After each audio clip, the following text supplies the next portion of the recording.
Hello दोस्तों, आज मैं आपके लिए लेकर के आई हूँ हनुमान चालीसा के महत्व को। हनुमान चालीसा एक ऐसी चालीसा है जो कि हमारे जीवन में रची है, बसी है और ये हमारे जीवन का एक अभिन्न अंग है, जिसके चमत्कार से बड़ी मुश्किलें आसान होती हैं। चलिए बताते हैं हनुमान चालीसा के महत्व को। हनुमान चालीसा के प्रभाव से हम बड़ी से बड़ी मुश्किलों को हल कर सकते हैं। ये बड़ी से बड़ी समस्याओं का एक छोटा सा समाधान है।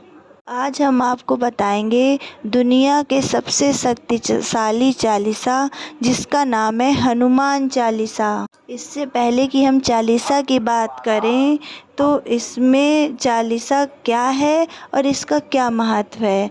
चालीसा इसलिए बोला जाता है क्योंकि इसमें 40 लाइन होती हैं, जिनमें हर लाइन में हर शब्द का बहुत बड़ा अर्थ होता है, इसलिए इनको चालीसा कहा जाता है और इसी से हर समस्याओं को हम दूर कर सकते हैं। हनुमान चालीसा में अपनी समस्याओं को उनके निवारण के लिए सरल भाषा में की गई ये एक प्रार्थना है।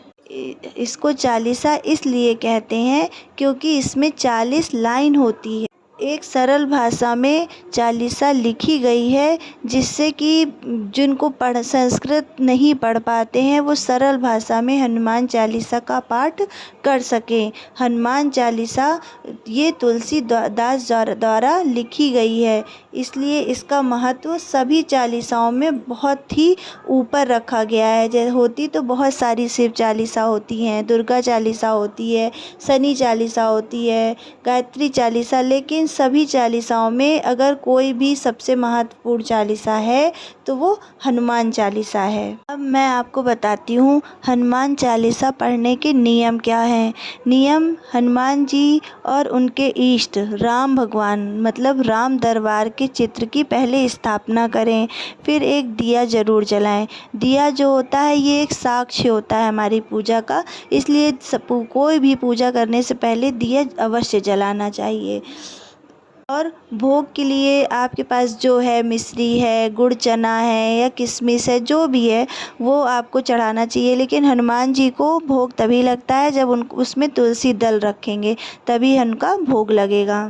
हनुमान जी को लाल पुष्प अति प्रिय है, तो इसलिए लाल पुष्प जैसे गुड़हल का या गुलाब का फूल उनको अवश्य चढ़ाएं। सबसे महत्वपूर्ण बात कि जो हनुमान चालीसा पढ़ने का समय होता है वो हमेशा एक ही रखना चाहिए। अगर आप सुबह 8:10 में पढ़ते हैं तो आप 8:10 पर ही रोज़ पढ़िए। अगर आप 9 बजे पढ़ते हैं तो आप 9 बजे ही पढ़िए। समय का इधर उधर नहीं होना चाहिए, इसका भी एक बहुत बड़ा प्रभाव पड़ता है पढ़ने का। और हनुमान चालीसा पढ़ने से जैसे आपने सबसे पहले दिया जलाया, उनको भोग लगाया और एक जल के पात्र में जल अवश्य भर के रखना चाहिए। मतलब इन कुछ नियमों का पालन करने से आप हनुमान चालीसा पढ़ने की शक्ति को और बढ़ा सकते हैं।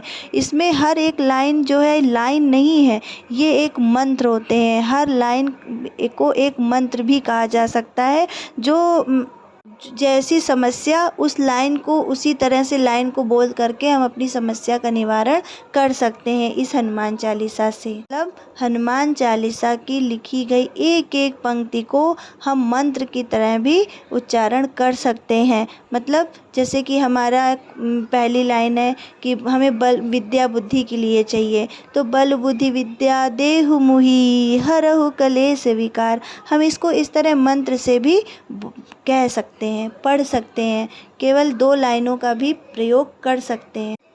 हनुमान चालीसा पढ़ने मात्र से ही हम अपनी किसी भी समस्या को दूर कर सकते हैं। चलिए दोस्तों, अब जानते हैं कि चालीसा की पंक्ति पढ़ने से जिस तरह की समस्या है उस समस्या के अनुसार हम किस पंक्ति का चुनाव करते हैं।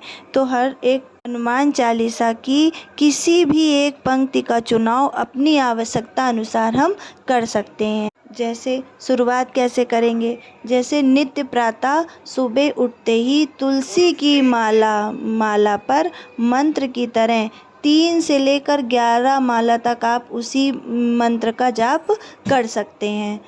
अब मैं आपको बताती हूँ कि किस आवश्यकता से के अनुसार आप किस पंक्ति का चुनाव करेंगे। जैसे विद्या बुद्धि के लिए आप करेंगे बल बुद्धि विद्या देहु मोहि हरहु कलेश विचार, इस पंक्ति का चुनाव करेंगे। आपको किसी रोग से आप परेशान हैं, कुछ आपको शरीर में पीड़ा रहती है, दर्द रहती है, तब आप किसका चुनाव करेंगे। नासै रोग हरै सब पीरा जपत निरंतर हनुमत बीरा। आप अपने रिश्तों को अच्छा करना चाहते हैं तब आपको कौन सी पंक्ति पढ़नी है। रघुपति कीन्ही बहुत बढ़ाई तुम मम प्रिय भरतहि सम भाई।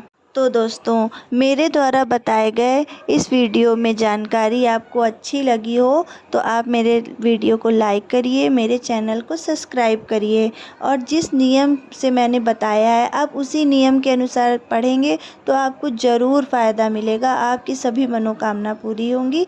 तो इसी के साथ वीडियो को करती हूँ एंड। नमस्कार दोस्तों।